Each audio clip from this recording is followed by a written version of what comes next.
హరి ఓం. ప్రియాత్మస్వరూపులారా, ఈశావాస్యోపనిషత్తు నుండి మరో మంత్రాన్ని నేను మీతో పంచుకుంటానండి. సపర్యగా చుక్రమకాయమవ్రణమస్నావిరగం శుద్ధమపాపవిద్ధం కవిర్మనీషీ పరిభూ స్వయంభూ యాధాతజతోర్ధాన్ వ్యధదాశ్చాస్వతీభ్య సమాభ్యః. అకాయం, అవ్రణం, అస్నావిరగం, శుద్ధం, అపాపవిద్ధం. సపర్యగా చుక్రమకాయమవ్రణమస్నావిరగం శుద్ధమపాపవిద్ధం కవిర్మనీషీ పరిభూ స్వయంభూ యాధాతజతోర్ధాన్ వ్యధదాశ్చాస్వతీభ్య సమాభ్యః. అర్థాన్ని శ్రీరామకృష్ణ మిషన్ వాళ్ళు ప్రచురించినది యథాతథంగా మీతో పంచుకుంటున్నానండి. ఆత్మానుభూతిని పొందినవాడు అన్నింటి అంతరార్థాన్ని గ్రహిస్తాడు. అతడు మనస్సుని వశం చేసుకున్నవాడు, యావత్తు జ్ఞానాన్ని తనలో పదిలపరుచుకున్నవాడు, ఎవరికి చెందనివాడు. సకల వస్తువుల యథార్థ నైజాన్ని అతడు సదా సర్వవేళలా అవగతం చేసుకున్నవాడు. జ్యోతిర్మయమైన శరీరం లేని, పరిపూర్ణమైన, విభాగాలు లేని, స్వచ్ఛమైన, పాపం లేని భగవంతుణ్ణి అతడు చేరుకుంటాడు. కవి అంటే క్రాంతిదర్శి అని అర్థం. ఆవల చూడగలవాడు అని. కానవచ్చే దృశ్య ప్రపంచంతో ఇతరులు ఆగిపోతారు. భౌతిక నేత్రం ఏది దర్శిస్తుందో దాన్ని నిజం అనుకుంటారు. కానీ ఆత్మానుభూతిని పొందినవాడు క్రాంతిదర్శి, కవి. అంటే కవితలో చెప్పినవాడు కవి కాదండి, ఆత్మను దర్శించినవాడు కవి.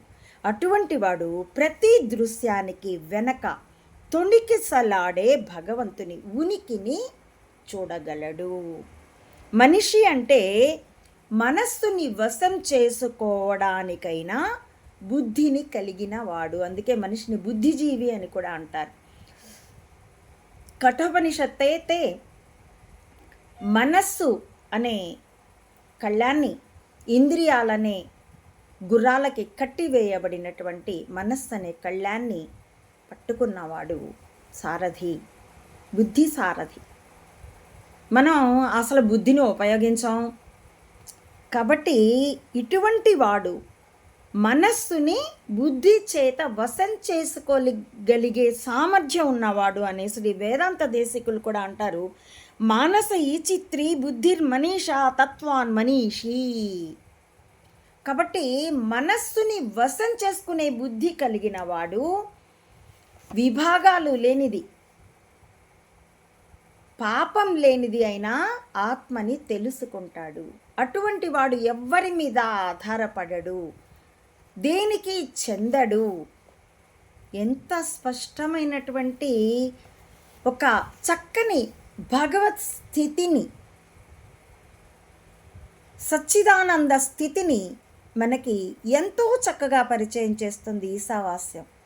వివేచన చేస్తుంటే ఈ సకల దేహ బంధాలు తొలగి, దేహం ఒకవేళ ఏ కీళ్ళ నొప్పులతోనో కాళ్ళ నొప్పులతోనో బాధపడుతూ ఉన్నా కూడా అవన్నీ తాత్కాలికంగా మర్చిపోతాం. ఏ గంజాయి పుచ్చుకుంటేనో నొప్పులు మర్చిపోతారని భ్రమపడుతూ ఉంటారు మనుషులు. కానీ బుద్ధి చేత మనస్సుని వశం చేసుకుని ఆత్మానంద సాధన చేసేవాడికి ఏ గంజాయి అక్కర్లేదండి. దేహం తాలూకు అన్ని బాధలు మరిచిపోతాం, ఆనంద డోలికల్లో తేలిపోతాం. పరిశీలించి చూడండి, అది మీకు తప్పకుండా అనుభవంలోకి వస్తుంది. హరి ఓం. వీక్షించినందుకు కృతజ్ఞతలండి.